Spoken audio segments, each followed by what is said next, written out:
eksistensi kalian. Assalamualaikum warahmatullahi wabarakatuh. Nama saya Aisyah Putri, Prodi Akuntansi semester 3 dengan NPM 233214007. Nah, di sini saya akan membahas tentang activity basis costing atau disingkat dengan ABC, yaitu adalah metode akuntansi yang dapat digunakan untuk mencari total biaya aktivitas untuk membuat suatu produk. Activity basis costing ini juga digunakan untuk mencari HPP yang banyak digunakan oleh para pembisnis. Nah, selanjutnya kita akan membahas bagaimana perkembangan activity basis costing atau ABC. Nah, ABC ini perkembangan awalnya yaitu pada tahun 1980, di mana konsep ABC mulai terbentuk dari penelitian akademis dan diskusi industri penelitian seperti Robert Kaplan dan Robert Coppard memainkan peran penting dalam perkembangan ABC ini. Pada tahun 1990, ABC mendapatkan popularitas dan diadopsi oleh banyak organisasi, terutama industri manufaktur. Penelitian ini terus berlanjut dan menghasilkan penyempurnaan dalam metodologi ABC, termasuk identifikasi pergerakan biaya yang lebih akurat. Lalu, pada tahun 2000-an dan seterusnya, ABC telah diintegrasi dengan sistem akuntansi manajemen lainnya seperti sistem perencanaan sumber daya perusahaan untuk menyederhanakan pengumpulan dan menganalisis data. Teknis ABC lanjutan seperti penetapan biaya berbasis aktivitas berdasarkan waktu telah muncul untuk menyederhanakan implementasi dan meningkatkan akurasi ABC. Dan ABC tetap menjadi alat yang berharga bagi organisasi yang berusaha meningkatkan manajemen biaya dan proses pengambilan keputusan mereka. Baik, selanjutnya saya akan membahas bagaimana sih penerapan activity based costing atau ABC. Nah, ABC adalah salah satu cara menghitung setiap biaya yang dikeluarkan pada masing-masing aktivitas dengan alokasi yang berbeda-beda pada setiap aktivitas. ABC lebih berfokus pada biaya pada produk yang bersumber dari proses selama produksi berlangsung. Semakin maju perkembangan teknologi dan informasi saat ini, perusahaan dituntut untuk beradaptasi agar tetap bisa bersaing secara global. Kelangsungan hidup sebuah perusahaan ditentukan oleh strategis yang digunakan. Nah, beberapa strategis yang umumnya digunakan adalah strategis pengurangan harga, peningkatan produktivitas, dan peningkatan kualitas. Adapun tahapan penerapan ABC, yaitu pertama, identifikasi aktivitas dengan mengidentifikasi semua aktivitas yang terjadi dalam proses produksi atau penyediaan jasa. Kedua, pengumpulan data dengan mengumpulkan data biayanya yang terkait dengan setiap aktivitas. Ketiga, penentuan pergerakan biaya dengan menentukan faktor yang menyebabkan terjadinya biaya pada setiap aktivitas. Keempat, perhitungan tingkat biaya aktivitas dengan menghitung biaya percakapan unit. Pergerakan biaya untuk setiap aktivitas. Yang terakhir yaitu alokasi biaya ke produk atau jasa dengan mengalokasikan biaya overhead ke produk atau jasa berdasarkan konsumsi mereka terhadap aktivitas. Nah, selanjutnya saya akan membahas beberapa fungsi activity based costing atau ABC. Nah, fungsi ABC yaitu pertama, untuk memberikan akurasi yang lebih tinggi dalam perhitungan biaya produk dan layanan dibandingkan dengan sistem penetapan biaya tradisional. Kedua, untuk memahami biaya produk dan pelanggan. Ketiga, untuk memahami profitabilitas berdasarkan proses produksi atau pelaksanaan. Keempat, untuk memiliki analisis terstruktur sehubungan dengan proses yang kompleks. Kelima, untuk menyediakan banyak informasi kepada manajemen untuk membantu dalam pengambilan keputusan. Keenam, menghilangkan aktivitas yang tidak menambah nilai tambah karena keragaman produk. Ketujuh, untuk meningkatkan aktivitas nilai tambah karena keragaman permintaan pelanggan berkembang pesat. Nah, pembahasan selanjutnya yaitu mengenai manfaat activity based costing atau ABC. Nah, Manfaatnya yaitu pertama, metode ABC dapat digunakan untuk membantu dalam pengambilan keputusan dalam perusahaan. Kedua, penentuan harga yang sudah melalui sistem ABC akan menghasilkan harga yang lebih baik sehingga bisa bersaing dengan produk sejenisnya. Nah, yang ketiga, dengan menggunakan activity based costing, analisis biaya bisa diperbaiki sehingga pihak manajemen bisa melakukan peningkatan volume atas produk yang memiliki volume jual rendah. Keempat, ABC menjadikan manajemen berada pada posisi untuk melakukan penawaran yang lebih kompetitif dan wajar. Kelima, yaitu melalui analisis data biaya dan pola konsumsi sumber daya, pihak manajemen bisa melakukan rekayasa ulang proses produksi dari bahan baku sampai bahan jadi untuk mencapai mutu terbaik yang lebih efektif dan lama. Dan itu membutuhkan proses waktu yang sangat lama, bisa sampai 3 tahun atau lebih. ABC ini bukan hanya memiliki manfaat tetapi juga terdapat kekurangan di dalamnya, yaitu metode untuk melakukan implementasi dan pengembangan ABC terbilang mahal. Kedua, waktu untuk implementasi ABC dari mulai hingga selesai membutuhkan waktu yang lama. Nah, biasanya itu sampai 3 tahun atau bisa lebih. Nah, ketiga, ABC belum termasuk biaya iklan, promosi, dan riset. Keempat, laporan ABC tidak sesuai dengan prinsip akuntansi yang berlaku saat ini. Pembahasan selanjutnya yaitu syarat penerapan ABC, yaitu pertama, perusahaan memiliki tingkat diversitas tinggi. Syarat yang pertama, perusahaan diharuskan memiliki produksi bermacam-macam produk atau lini produk yang diproses dengan fasilitas yang sama. Kondisi demikianlah yang nantinya akan menimbulkan masalah dalam melakukan pembebanan biaya kepada masing-masing produk. Nah, yang kedua, tingkat persaingan yang tinggi. Jika persaingan produk dari perusahaan lain tinggi, maka perusahaan akan meningkatkan persaingan jangkauan pasarnya.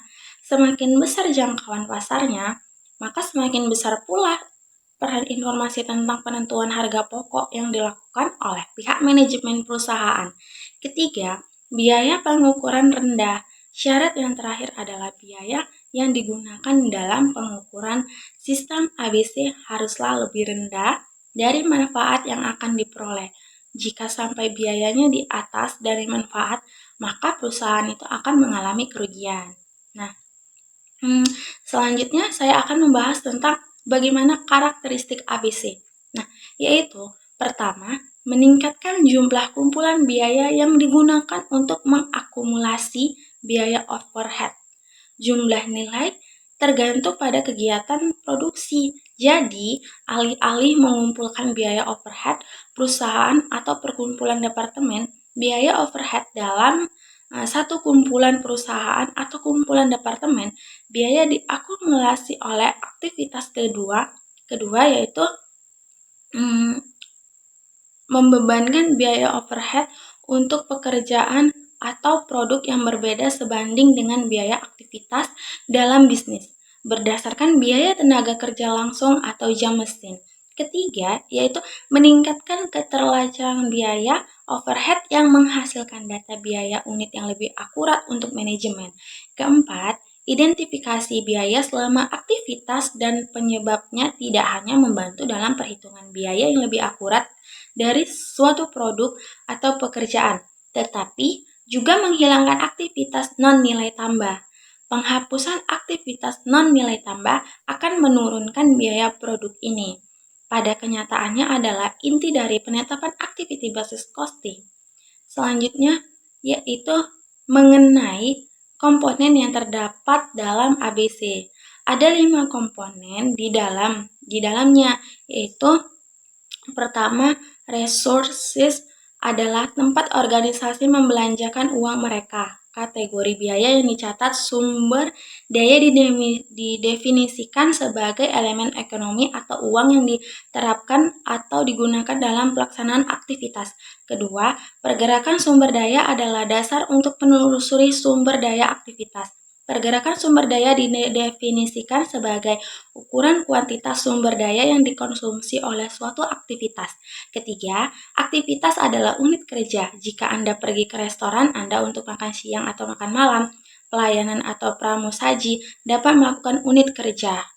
Nah, ke yang yaitu mengambil pesanan ke dapur, dibawa makanan, mengisi minuman, menentukan, memberi tagihan, mengumpulkan uang, dan memberikan keahlian, menghapus tabel. Nah, yang keempat, seperti pergerakan sumber daya yang digunakan untuk melakukan biaya aktivitas ke objek biaya. Pergerakan aktiviti didefinisikan sebagai ukuran frekuensi dan intensitas permintaan yang ditempatkan pada aktivitas oleh objek biaya. Kelima, objek biaya dapat berupa pelanggan produk layanan kontrak, proyek, atau unit kerja lainnya yang menginginkan pengukuran biaya terpisah. Objek biaya yang paling umum adalah biaya produk atau jasa. Pergerakan aktivitas digunakan untuk melacak biaya aktivitas ke objek biaya. Baik, sekarang saya akan membuat contoh kasus activity basis costing, yaitu saya mengambil contoh masalah perusahaan manufaktur elektronik. Sebuah perusahaan memproduksikan dua jenis produk elektronik, smartphone dan tablet. Perusahaan ini ingin mendapatkan pemahaman yang lebih baik tentang biaya produksi masing-masing produk, terutama karena kedua produk ini memiliki tingkat kompleksitas dan volume produksi yang berbeda. Nah, langkah-langkah penerapan dalam ABC yaitu 1. Identifikasi aktivitas. Persiapan produk yaitu memuat komponen, penyiapan mesin, melakukan kalibrasi. Yang kedua yaitu pemasangan komponen. Memasang komponen ke papan sirkuit. Nah, yang ketiga itu pengiriman, mengirim produk ke gudang atau langsung ke pelanggan. Keempat, pengembangan produk, melakukan riset dan pengembangan produk baru. Dukungan teknis yaitu memberikan dukungan teknis kepada pelanggan. Nah, yang kedua yaitu pembentukan kospol, biaya persiapan produksi yaitu gaji pekerja, persiapan, biaya pemeliharaan, mesin, dan lain-lain. Biaya pemasangan komponennya itu gaji teknis, biaya solder, dan lain-lain. Biaya pengujian kualitas adalah biaya alat uji, biaya kalibrasi, dan lain-lain. Biaya pengemasan yaitu biaya bahan pengemasan, biaya tenaga kerja, pengemasan, dan lain-lain. Biaya pengirimannya itu biaya pengiriman, asuransi pengiriman, dan lain-lain. Terus biaya pengembangan produk, gaji, tim, biaya perangkat lunak, dan lain-lain. Terus biaya dukungan teknis, gaji teknisi, dukungan biaya, panggilan layanan, dan lain-lain. Nah, ketiga itu penentuan cost drivernya, yaitu persiapan produksi, jumlah setup produksinya. Nah, terus pemasangan komponen, jumlah komponen yang dipasang. Pengujian kualitas, jumlah jam pengujian. Lalu pengemasan, jumlah unit produk. Pengirimannya itu jumlah pengirimannya. Pengembangan produk adalah jumlah jam pengembangan. Dukungan teknis adalah jumlah panggilan layanan. Nah, yang keempat yaitu kita perhitungan activity rate. Misalnya, total persiapan produksi adalah 200 juta nih, dan jumlah setup produksi adalah 1000 kali. Maka, activity rate persiapan produksi adalah 200.000 dibagi dengan 100. Nah, 5. Alokasikan biaya overhead ke produk smartphone. Misalnya produk smartphone membutuhkan 500, setup 2 juta, komponen 5.000, jam penguji 100.000 unit. Nah, 50 pengiriman, 1.000 jam pengembangan, dan 500 panggilan layanan. Tablet misalnya produksi tablet membutuhkan 300 tub, 1.500.000. Nah, komponen 3.000 jam penguji, 80.000 unit, 40 pengiriman, 800 jam pengembangan, dan 300 panggilan layanan. Nah, contoh perhitungannya yaitu biaya bahan baku untuk smartphone kan 500.000 dan baik, saya akan melanjutkan bagaimana contoh perhitungannya. Nah, yang pertama itu kita hitung smartphone dulu ya. Biaya bahan baku untuk smartphone kan 500.000 dan biaya tenaga kerja langsung 300.000. Nah, biaya overhead-nya 800.000. Sedangkan untuk total biaya, nah itu kan berarti kan ditotalkan semua. Jadi 500.000 ditambah 300.000 ditambah 800.000. Berarti hasilnya 1.600.000. Begitu juga untuk perhitungan tablet. Nah, yaitu biaya bahan bakunya kan 700.000 dan biaya tenaga kerja langsungnya itu kan 400.000. Biaya overheadnya yaitu 600.000. Nah, jadi total seluruh biaya yaitu 700.000 ditambah 400.000 ditambah 600.000. Jadi hasilnya 1.700.000. Nah, baik, itulah sekian presentasi yang bisa saya sampaikan. Jika ada kesalahan, saya mohon maaf, dan saya menyadari masih banyak kekurangan dalam presentasi saya. Baik, saya akhiri dengan wabillahi taufiq wal hidayah. Assalamualaikum warahmatullahi wabarakatuh.